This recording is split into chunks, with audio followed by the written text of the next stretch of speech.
सवाल है जेके में इस तरह के सवाल ज़्यादा आता है जो ब्रेन ग्लास से रिलेटेड है। बताया ये है कि हमारे साथ एक्सरेज का वेवलेंथ हमने मालूम करना है। जो ग्लांसिंग एंगल है वो 60 डिग्री है, किसी क्रिस्टल के ऊपर गिर रही है और वहाँ पर एटॉमिक स्पेसिंग भी हमें गिवन है। और जो ऑर्डर डायफ्रैक्शन है वो फर्स्ट ऑर्डर डायफ्रैक्शन है, क्योंकि ब्रेक ला हमारे साथ है 2d sin theta is equal to m lambda. ये हमारे साथ कंडीशन है। जो ब्राइट फ्रिंजेस है या हमारे साथ मैक्सिमा है उनके लिए ये कंडीशन है। ब्रेगला में एक बात नोट करिए, चूँकि ऑप्टिक्स में हम एक डायफ्रैक्शन ग्रेटिंग पढ़ते हैं, उसके लिए कंडीशन है D sine theta is equal to M lambda is the condition for bright. ब्रेगला में यहाँ पर इस टू को मत बोलिए। मैंने तो इसको इस तरह मेमोराइज़ किया था कि ब्रेगला को प्रेजेंट किया था। दो बंदों ने, इनमें से एक जो था वो फदर था बाप और दूसरा जो था वो बेटा था सन। तो बस फिर मुझे ये 2 नंबर याद होता है। बाकी इसमें देखिए लिम्ड आपसे पूछ रहा है, सब कुछ गिवन है। Lambda is equal to 2d sin theta बटा m। तो हमारे साथ 2 फार्मूले का d, ये हमारे साथ वो स्पेसिंग है 2 पिकोमीटर और sin 60 m हमारे साथ 1 है। sin 60 बराबर है √3 डिवाइडेड बाई 2 के। ये 2 और ये 2 कैंसिल होगा, 2 मल्टीप्लाइड बाई √3।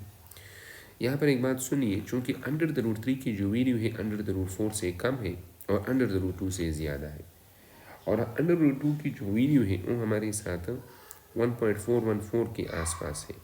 तो इसका मतलब है कि √3 की वैल्यू 1.4 से ज़्यादा है, और जब ये 1.4 से ज़्यादा है तो 2 मल्टीप्लाई बाई 1.4, अगर 1.4 ये होता तो हमारे साथ ये 2.8 के लगभग, लेकिन 2.8 से भी इसका जवाब ज़्यादा है। तो इसका मतलब ये है कि इसका जो करेक्ट ऑप्शन है, तो करेक्ट ऑप्शन हमारे साथ क्या बच गया, वो 3.46 पिकोमीटर बच गया। फिर नेक्स्ट क्वेश्चन है, if the frequency of a wave is half in the same medium. Medium हमारे साथ चेंज नहीं है, फ्रीक्वेंसी हमारे साथ हाफ है। जब सेम मीडियम है तो यहाँ से आपको एक हिंट मिल जाता है कि हमारे साथ जो स्पीड है, तो स्पीड में हमारे साथ कोई चेंज नहीं आता है। स्पीड हमारे साथ क्या होगा, इट विल रिमेन सेम। क्योंकि हमारे साथ स्पीड कब चेंज होता है, जब हमारे साथ मीडियम चेंज होती है। मीडियम के चेंज होने के साथ स्पीड में चेंजेस आते हैं, इंक्रीज़ भी हो सकता है, डिक्रीज़ भी हो सकता है, वो डिपेंड करता है। तो इसका मतलब ये है कि हमारे साथ दो ऑप्शन रह गए, एक सी और एक हमारे साथ ए, क्योंकि इसमें भी स्पीड सेम है, इसमें भी स्पीड सेम है। न ये ऑप्शन हो सकता है न ये वाला। अब देखना ये है कि अब इनमें से वेवलेंथ हाफ हुआ, वेवलेंथ डबल हुआ। तो चूँकि हम ये जानते हैं कि स्पीड बराबर है लेमडा इंटू एफ के, तो जब फ्रिक्वेंसी हमारे साथ कम हो जाती है तो वेवलेंथ हमारे साथ क्या होगा, ये डबल होगा। There is no change in the medium, velocity of the wave is same, तो lambda is equal to V बटा एफ। वेवलेंथ और फ्रिक्वेंसी के दरमियान इन्वर्स रिलेशन है, जो हमारे साथ स्पीड सेम होगा।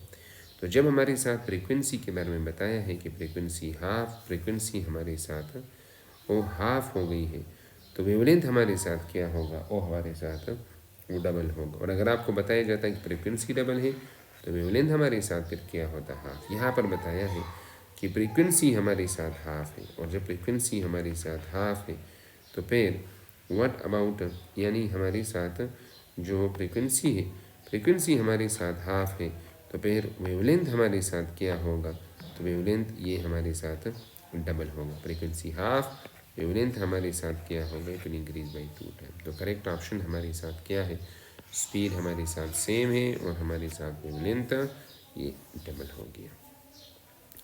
नेक्स्ट जो आपको डायग्राम वैसे गिवन है, तो ये डायग्राम असल में ये कैथोड रे ऑसिलोस्कोप, जिसको हम बोलते हैं CRO। वैसे CRO जो है ये मुख्तलिफ पर्पज़ के लिए हम इस्तेमाल करते हैं। कैथोड रे ऑसिलोस्कोप की मदद से हम फ्रिक्वेंसी भी मालूम कर सकते हैं। कैथोड रे ऑसिलोस्कोप की मदद से हम टाइम पीरियड भी मालूम कर सकते हैं। CRO की मदद से हम बाकायदा उस वेवफॉर्म का शेप भी दे सकते हैं, साइनोसॉइडल है, ट्रायंगुलर है, हमारे साथ किस तरह है। इसकी मदद से हम क्या मालूम कर सकते हैं, जो साइनोसॉइडल अल्टरनेटिंग वोल्टेज या करंट है उसकी मैक्सिमम वैल्यू को भी हम मालूम कर सकते हैं। इसकी मदद से हम पीक टू पीक वैल्यू को भी मालूम कर सकते हैं।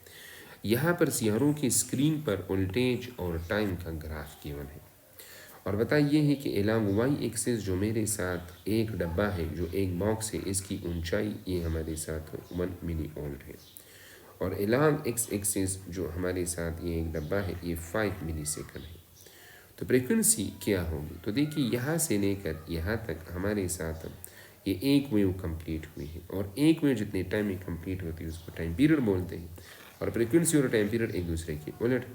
तो आसान तरीका ये है कि यहाँ से लेकर यहाँ तक 5 मिली सेकंड, ये मेरे साथ हुआ 5 मिली सेकंड, फिर इसके बाद ये हमारे साथ हुआ 5 मिली सेकंड, फिर हमारे साथ ये हुआ 5 मिली सेकंड, और ये हमारे साथ हुआ 5 मिली सेकंड। तो टोटल हमारे साथ जो टाइम पीरियड होगा, क्योंकि मैंने लिखा भी है कि 1 wave is completed in 4 box, और एक बॉक्स बराबर है 5 मिली सेकंड के साथ, एक बॉक्स है ये 5 मिली सेकंड के हैं, तो फिर 4 बॉक्स कितने होंगे? वो हमारे साथ 20 मिली सेकंड की, और 20 ये अपनी जगह पर, मिली हमारे साथ 1/1000, तो हमारे साथ 4 बॉक्स इसका टाइम पीरियड है 2/100 सेकंड। और फ्रिक्वेंसी क्या है इसको उलट कर लें, तो टाइम पीरियड 2/100 है, तो 100/2 हमारे साथ फ्रिक्वेंसी क्या होगी? It will be equal to how much? Frequency हमारे साथ होगी, दिस इज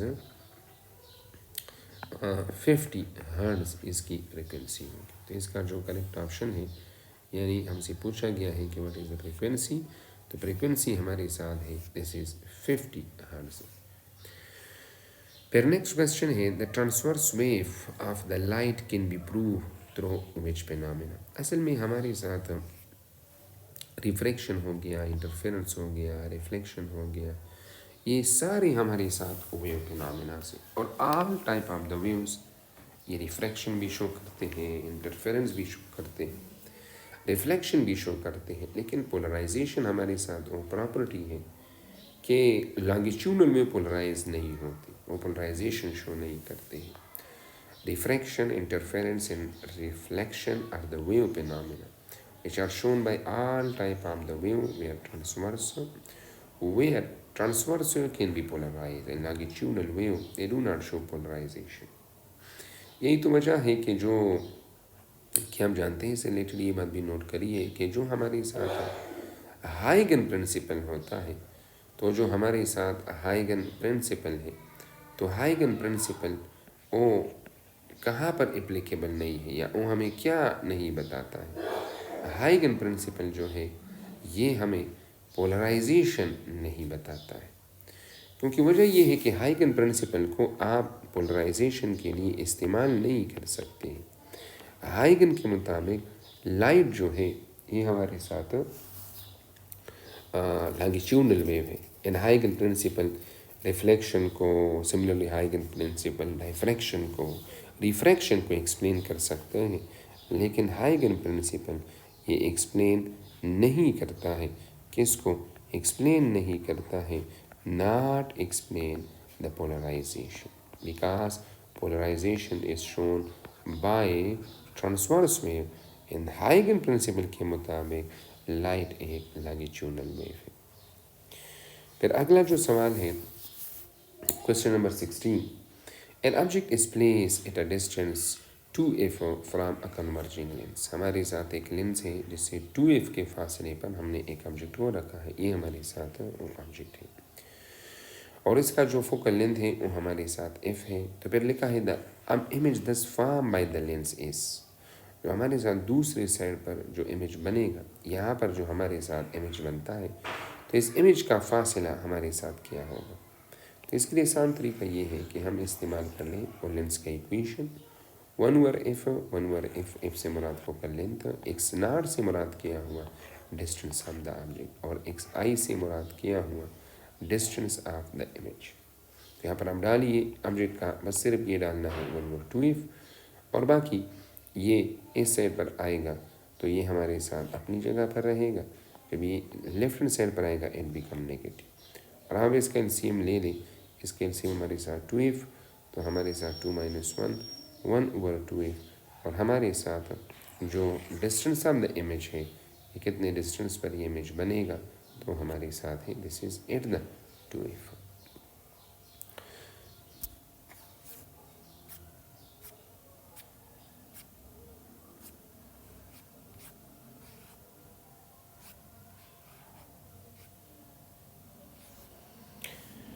नेक्स्ट जो क्वेश्चन है, कंसीडर 2 वायर, दो हमारे साथ वायर है, और हमें क्या गिवन है, उनका जो लेंथ है L1 Ln2, इनका सेक्शन एरिया A1 इन A2, मटेरियल उनका सेम है। जब यहाँ पर सेम मटेरियल आया तो यहाँ से एक पॉइंट क्लियर हो गई कि उनकी रेजिस्टिविटी क्या है, उनकी जो रेजिस्टिविटी है, रेजिस्टिविटी उनका सेम है। If L1 is twice that of L2, जो हमारे साथ लेंथ L1 है वो L2 के मुकाबले में डबल है, और इसका एरिया दूसरे वायर के एरिया के मुकाबले में हाफ है। तो फिर रेजिस्टेंस के बारे में पूछा है। बहुत सिंपल सवाल है। रेजिस्टेंस के लिए मुख्तलिफ फार्मूला है। यहाँ पर जो फार्मूला इस्तेमाल होती है रो L डिवाइडेड बाई ए। अगर रेडियस का बी मेंशन किया करते हैं तो फिर यहाँ पर एरिया की जगह पर हम डालते हैं पाई आर स्क्वायर। आप देख सकते हैं रेजिस्टेंस का लेंथ के साथ डायरेक्ट है और एरिया के साथ इनवर्स है। तो दैट इज़ वाई जब हमने R1/R2 लिखना है, चूँकि मैं रेजिस्टिविटी को नहीं लिखूँगा, रेशो में सेम क्वांटिटी कैंसिल होती है। रेजिस्टेंस का लेंथ के साथ डायरेक्ट है, रेजिस्टेंस का लेंथ के साथ इनवर्स। R1 है, नीचे मैंने A1 लिखा है, और यहाँ पर आप देख सकते हैं ये मेरे साथ R2 है, तो लेंथ के साथ डायरेक्ट है और एरिया के साथ क्या है वो इनवर्स। अब वीडियो पुट कर ले, लेंथ डबल है तो L1 की जगह पर हम यहाँ पर 2L2 डालेंगे, और एरिया A1 जो है वो A2 के हाफ है, तो A1 की जगह पर मैंने हाफ ऑफ A2 डाल दी, तो बाकी हमारे साथ 2 रह जाएगा और नीचे 1/2, तो हमारे साथ होगा 4:1। R1 हमारे साथ क्या है 4 time resistance of the wire W1 is 4 time that of the wire W2। इसका जो करेक्ट ऑप्शन बनता है, करेक्ट ऑप्शन बी है। फिर नेक्स्ट क्वेश्चन है, यहाँ पर इसमें इन्होंने बाकायदा एक सर्किट दिया है। इस सर्किट में ये हमारे साथ एक वोल्टेज सोर्स है, एक रेजिस्टर हमारे साथ 20 ओम है, एक हमारे साथ 40 है, और यहाँ पर ये वाली जो जगह है इसको बिल्कुल ओपन छोड़ा है, और ये पूछा है कि इस एक्स और वाई के दरमियान पोटेंशियल डिफरेंस हमारे साथ क्या होगा। चूँकि यहाँ पर एक बार नोट करिए, वो हिंट ये है कि जब हमारे साथ जहाँ पर भी सर्किट ओपन होगा तो सारे का सारा ये वोल्टेज इन कंटेक्ट के दरमियान होगा। And in open circuit the voltage across the open terminal is equal to say source voltage. तो ये करने की ज़रूरत नहीं है, डायरेक्ट जवाब हमारे साथ 120 वोल्ट होगा। और यहाँ पर एक और बात भी नोट करिए, ये ओपन सर्किट में ये शॉर्टकट है। अगर हमारे साथ शॉर्ट सर्किट होता है तो वहाँ पर किसी जिन दो पॉइंट के दरमियान शॉर्ट सर्किट होगा तो वहाँ पर हमारे साथ जो वोल्टेज ड्रॉप हमारे साथ होगा तो वो वहाँ पर वो कितना होगा, it will be equal to 0। फिर नेक्स्ट क्वेश्चन है, the electromagnetic wave propagate in a direction. Electromagnetic wave किस डायरेक्शन में प्रोपेगेशन करते हैं। तो ज़ाहिरी बात इलेक्ट्रोमैग्नेटिक वेव हमारे साथ ट्रांसवर्स वेव है, और इसका जो डायरेक्शन ऑफ प्रोपेगेशन है वो इलेक्ट्रिक और मैग्नेटिक फील्ड दोनों के साथ परपेंडिकुलर है। करेक्ट ऑप्शन इसका ये आएगा, perpendicular to both its electric and magnetic field direction. और यहाँ पर एक बात ये भी नोट करिए कि जब आपसे ये सवाल पूछा जाए कि तो सही है कि डायरेक्शन ऑफ प्रोपेगेशन इलेक्ट्रिक और मैग्नेटिक फील्ड के साथ परपेंडिकुलर तो है, लेकिन क्या पता किसी और जगह पर इस तरह का सवाल दिया जाए कि वहाँ पर आपको ये बताया जाए कि हमारे साथ जो इलेक्ट्रिक फील्ड का डायरेक्शन है वो हमारे साथ अलॉन्ग एक्स एक्सिस है, और हमारे साथ मैग्नेटिक फील्ड का जो डायरेक्शन है वो अलॉन्ग हमारे साथ नेगेटिव वाई एक्सिस है। और फिर आपसे पूछा जाए कि what will be the direction of the propagation of electromagnetic wave. तो फिर direction of propagation of electromagnetic wave ये मालूम करने के लिए जो तरीका है वो क्रॉस प्रोडक्ट है। इलेक्ट्रिक फील्ड का क्रॉस प्रोडक्ट मैग्नेटिक फील्ड के साथ लेंगे। और एक बात नोट करिए कि पूरे फिजिक्स में जहाँ पर भी दो वेक्टर का क्रॉस प्रोडक्ट होगा उससे जो रिजल्टेंट आता है और रिजल्टेंट उन दोनों के साथ परपेंडिकुलर होगा।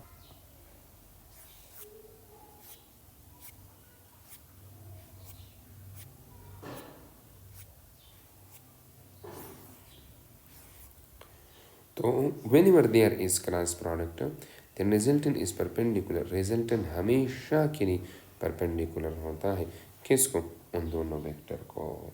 और ये वाली बात सिर्फ यहाँ पर नहीं है, जहाँ पर भी क्रॉस प्रोडक्ट होगा। मिसाल के तौर पर एक वेक्टर ए है, उसका क्रॉस प्रोडक्ट बी के साथ हम लेते हैं और रिजल्टेंट हमारे साथ क्या आता है, सी आता है। तो अभी सी का जो डायरेक्शन होगा वो इस ए के साथ भी परपेंडिकुलर होगा, और हमारे साथ जो सी का डायरेक्शन होगा वो इस बी के साथ भी परपेंडिकुलर होगा, और सी का जो डायरेक्शन होगा वो परपेंडिकुलर होगा उस प्लेन के साथ भी। किस प्लेन के साथ, इन विच, जिसमें हमारे साथ क्या होते हैं, A vector and B vector lie करते हैं। तो that is why direction the propagation of the wave is perpendicular to both the vector A and the vector B. तो हमारे साथ करेक्ट ऑप्शन दोनों के साथ परपेंडिकुलर। नेक्स्ट वाली है, under similar condition the maximum height attain bye a projectile is maximum when projected in an angle dash. देखिए, चूंकि हमारे साथ इसे हाइट की फार्मूला है ये square by 2g sine square theta, और यहाँ पर ये थीटा जो है रिप्रेजेंट करता है angle which is made with the horizontal. तो साइन की सबसे मैक्सिमम वैल्यू ये 1 होती है, और ये कौन से एंगल पर होती है, ये 90 डिग्री पर। तो हमारे साथ हाइट सबसे मैक्सिमम एक गिवन वेलोसिटी पर, यानी एक गिवन इनिशियल वेलोसिटी पर 90 डिग्री पर जितना हाइट अटेन करती है in the absence of air resistance, ये किसी और एंगल पर अटेन नहीं कर सकती। फिर सवाल ये है, नेक्स्ट क्वेश्चन है, speed of the sound is maximum in which medium. अगर आप देख लें, वैसे भी यहाँ पर हमें पता है ये दोनों जो है एक ही चीज़ हो गई, ये हमारे साथ लिक्विड हो गया और ये हमारे साथ सॉलिड हो गया, तो मैक्सिमम वो तो हमारे साथ स्टील में होगा।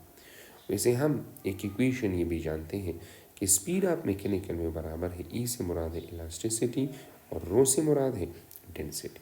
तो स्पीड का किसके साथ डायरेक्ट रिलेशन है। देखिए, बाज़ औक़ात ये कन्फ्यूजन दिया जाता है कि सॉलिड की इलास्टिसिटी तो ज़्यादा है लेकिन इसकी डेंसिटी भी तो ज़्यादा है।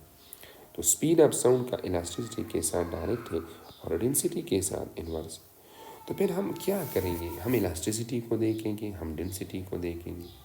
तो आप उस पैरामीटर को देख लें जो ज़्यादा डोमिनेंट है, या आप ऐसा कर लें कि हमेशा कहेंगे कि इलास्टिसिटी और डेंसिटी का रेशो सॉलिड के लिए निकालेंगे, इलास्टिसिटी बटा डेंसिटी का रेशो लिक्विड के लिए निकालेंगे, और इलास्टिसिटी बटा डेंसिटी का रेशो गैस के लिए। तो सॉलिड के लिए वो रेशो ज़्यादा आती है, और तो सॉलिड के लिए ज़्यादा आती है, हम ऐसा कह सकते हैं कि स्टील में हमारे साथ ज़्यादा होगी as compare to the other medium liquid and gaseous. Next question है, robot consume 100 joule in 5 second, its power will be. तो पावर का फार्मूला क्या है, एनर्जी पर यूनिट टाइम। यहाँ से एक बात ये भी नोट करिए कि बाज़ औक़ात आपको इस तरह का एमसीक्यू दिया जाता है कि देखिए पावर बराबर है एनर्जी बटा टाइम की। क्या पता आपको से सवाल दिया जाए कि what is the slope of, जो हमारे साथ एनर्जी और टाइम है इसका स्लोप क्या है, वो हमारे साथ पावर है। और अगर इस तरह का एमसीक्यू दिया जाता है कि वहाँ पर एनर्जी चूँकि बराबर है पावर ज़रबे टाइम की, एनर्जी बराबर है पावर इनटू टाइम, तो क्या पता इस तरह बताया जाए कि area under power time will be. अगर एरिया का सवाल है तो फिर एरिया अंडर पावर टाइम वो किसके बराबर होगा, यहाँ हम क्या देगा, एनर्जी। तो यहाँ पर एनर्जी गिवन है 100 जूल और टाइम हमें गिवन है 5 सेकंड, तो जवाब हमारे साथ होगा 20 वाट। फिर नेक्स्ट क्वेश्चन है, the frequency of the vibration of a body of mass m attached to one end of a vertically hanging spring and the spring constant k is. देखिए, direct भी हम निकाल सकते हैं, वैसे डायमेंशन एनालिसिस से भी हमें पता लग जाता है कि हमारे साथ फ्रीक्वेंसी का कौन सा फार्मूला होगा।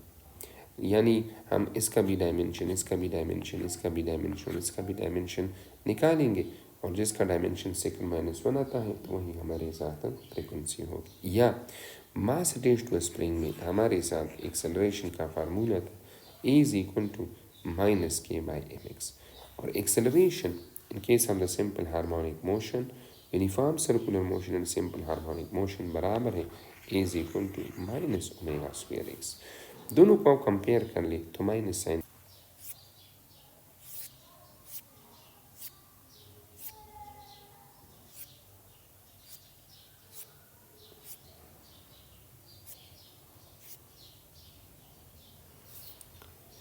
दोनों इक्वेशन को आप कंपेयर कर ले तो हमारे साथ माइनस साइन भी कैंसिल होगा और एक्स भी, तो ओमेगा बराबर होगी k/m, और हमारे साथ ओमेगा बराबर है 2 पाई एफ के, तो फ्रिक्वेंसी बराबर होगी 1/2 पाई अंडर द रूट के डिवाइडेड बाई एफ। तो जो करेक्ट ऑप्शन है वो हमारे साथ ए है। फिर नेक्स्ट क्वेश्चन है जिसमें एक स्प्रिंग है जिसका स्प्रिंग कांस्टेंट के हमें गिवन है कि वो 10 न्यूटन पर मीटर है और इसको हमने स्ट्रेच किया है बाय 0.5 मीटर। इलांगेशन या चेंज इन लेंथ 0.5 मीटर है। How much the energy is store in the spring.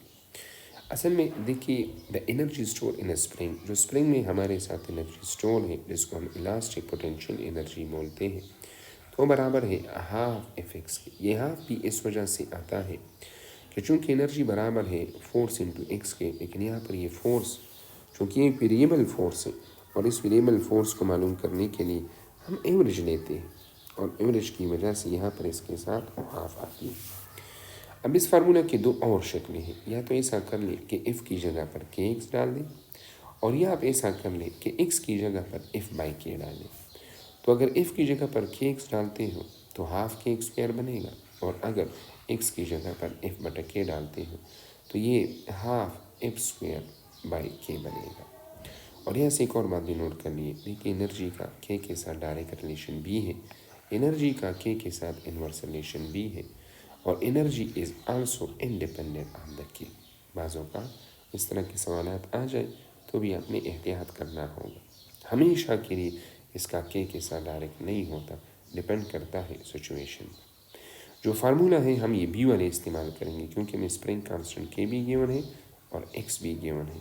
तो अब आप यहाँ पर डालिए, ये 0.5 है, जब स्क्वायर लेंगे 0.25 और ये 2 मल्टीप्लाइड बाई ये हमारे साथ कैंसिल होकर 5 और 5 को हमेशा भी कह सकते हैं अशारिया 25 को 5 दफ़ा जमा कर लें। तो जब आप 5 दफ़ा जमा करेंगे तो 4 दफ़ा जमा करने से 1 आता है और 5 दफ़ा जमा करने से 1.25 जब आता है। नेक्स्ट क्वेश्चन है, दो कैपेसिटर है, दोनों का कैपेसिटर सेम है, सीरीज़ में कनेक्टेड है, इक्विवेलेंट कैपेसिटेंस क्या हो। यहाँ पर वैसे फार्मूला तो ये इस्तेमाल होता है 1/C equivalent is 1/C1 plus 1/C2 and so on. और अगर दो कैपेसिटर हैं तो फिर इसका एलसीएम लेकर और सिंप्लीफाई करके हम इस अंदाज में भी लिख सकते हैं। और यहाँ पर एक बात नोट करिए, यहाँ से हमें पता चला कि यहाँ पर नोमिनेटर में हमारे साथ मल्टीप्लिकेशन है और डिनोमिनेटर में एडिशन। अगर 3 कैपेसिटर हो तो यहाँ पर C1 C2 है तो 3 में C1 C2 C3 हो और फिर डिनोमिनेटर में एडिशन है। तो इसका तरीका ये होगा कि आप ऐसा करेंगे कि इस वाले कैपेसिटर पर हाथ रख लें तो C1 C2 वाला लेगा, फिर इसके बाद ऐसा कर ले कि इस पर हाथ रख ले तो हमारे साथ C1 C3 और रह जाएगा और फिर इस पर हाथ रख ले तो फिर आपके साथ C2 C3 रह जाएगा। और अगर कैपेसिटेंस बराबर है तो फिर आसान तरीका तो ये है कि डायरेक्ट शॉर्टकट लगाए, C की unit is equal to C/N, C 2 है और तादाद 2 है तो हमारे साथ इक्विवेलेंट होगा 1 माइक्रोफैराड। नेक्स्ट क्वेश्चन है, if a wheel of the radius, एक व्हील है उसका रेडियस r है और वो कितना एंगल पर टर्न होती है 60 डिग्री पर। तो आपसे पूछा गया है कि जो डिस्टेंस है उसके रिम पर कोई भी पॉइंट आप ले लें वो कितना डिस्टेंस स्कोर करती है। तो आसान तरीका है S is equal to r theta. लेकिन एक बात आप एहतियात कर लें कि इसमें आप डायरेक्ट 60 डिग्री यहाँ पर आप 60 डिग्री नहीं डाल सकते। वजह क्या है, क्योंकि असल में बात यह है इक्वेशन तब इस्तेमाल होता है जब हमारे साथ एंगल रेडियन में हो और 60 डिग्री ये कितने रेडियन के बराबर है, ये π/3। तो करेक्ट ऑप्शन होगा π/3 r।